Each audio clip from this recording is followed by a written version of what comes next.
नाम की तो कोई चीज होनी चाहिए ना इस देश में। पोर्तुगाल में, यूरोप का एक देश है पोर्तुगाल, उसमें एक इंडियन टूरिस्ट की डेथ हुई थी। वो तो पोर्तुगाल का नागरिक भी नहीं था, वो इंडियन टूरिस्ट था जो पोर्तुगाल घूमने गया था। जब उसकी डेथ हुई तो पोर्तुगाल के मिनिस्टर को इस्तीफा देना पड़ा था, और उनसे किसी ने इस्तीफा मांगा नहीं था, उन्होंने खुद इस्तीफा दिया था। और यहाँ पर अपने ही देश में अपने ही 20 से ज्यादा बच्चे सुसाइड कर रहे पेपर लीक की वजह से। इसके बाद भी इन लोगों ने शर्म नहीं है, इसके बाद भी वो लोग जश्न मना रहे कि हमने री एग्जामिनेशन कर लिया, आपकी इस बात का प्रोटेस्ट हो रहा है, हमने री एग्जामिनेशन कर लिया, आप क्यों इस्तीफा मांग रहे हो। इन लोगों ने जरा से भी शर्म नहीं बची है। अगर यही इनके बच्चे होते तो क्या यही कहते ये कि री एग्जामिनेशन हो गई, अब किस बात का प्रोटेस्ट हो रहा है। नहीं, इनके बच्चे नहीं पढ़ते, आप सही कह रहे हो। इनके बच्चे, ये जितने भी मिनिस्टर्स हैं ना, इनके बच्चे मेरे साथ ही बोस्टन में थे, इनके सबके बच्चे मेरे साथ ही बोस्टन में थे,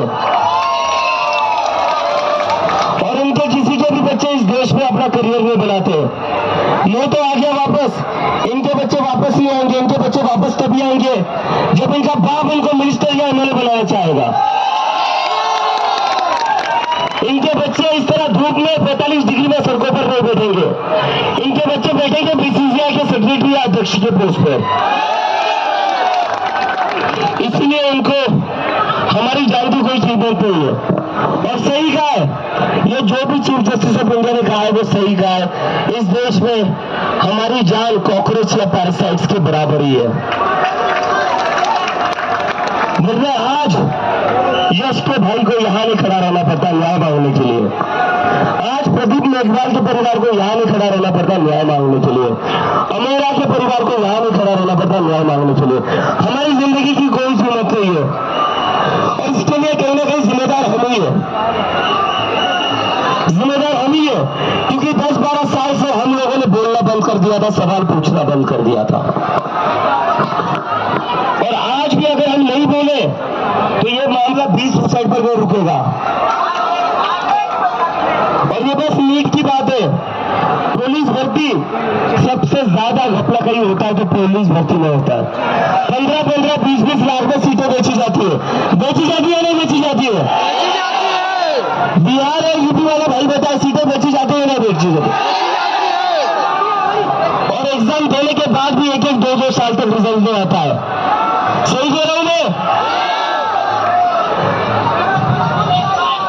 और ये जो दिल्ली पुलिस के शोले लौचुक को गुंडों की तरह, क्रिमिनल की तरह यहां से उठाकर लेकर गई है, उनकी खुद की सीटें बेची जाती है 20-20 लाख में, उनके खुद के पेपर लीक होते हैं या नहीं होते।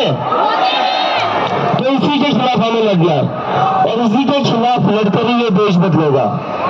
अब ये देश बस इलेक्शन लड़ने से नहीं बदलेगा, अब हमें सड़क पर लड़ना पड़ेगा, तभी जाकर ये देश बदलेगा।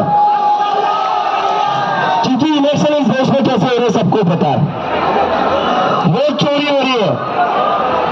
अब आपको वोट की भी जरूरत नहीं इन लोगों को, अगर आपके वोट की जरूरत होती इन लोगों को तो अब तक धर्मेंद्र प्रधान इस्तीफा दे चुका होता। अगर आपके वोट से कोई फर्क पड़ता तो नरेंद्र मोदी इस आंदोलन के पहले दिन ही धर्मेंद्र प्रधान का इस्तीफा ले लेते। लेकिन कोई बात नहीं, नरेंद्र मोदी ने धर्मेंद्र प्रधान का इस्तीफा ले लिया, अब हम नरेंद्र मोदी का इस्तीफा ले लेंगे। लेने वाले नहीं है, लेने वाले नहीं है। और मोदी जी को कहना चाहते हो अभी भी वक्त है, आदत डालिए जनता की सुनने की, अपने मन की बात कम करिए।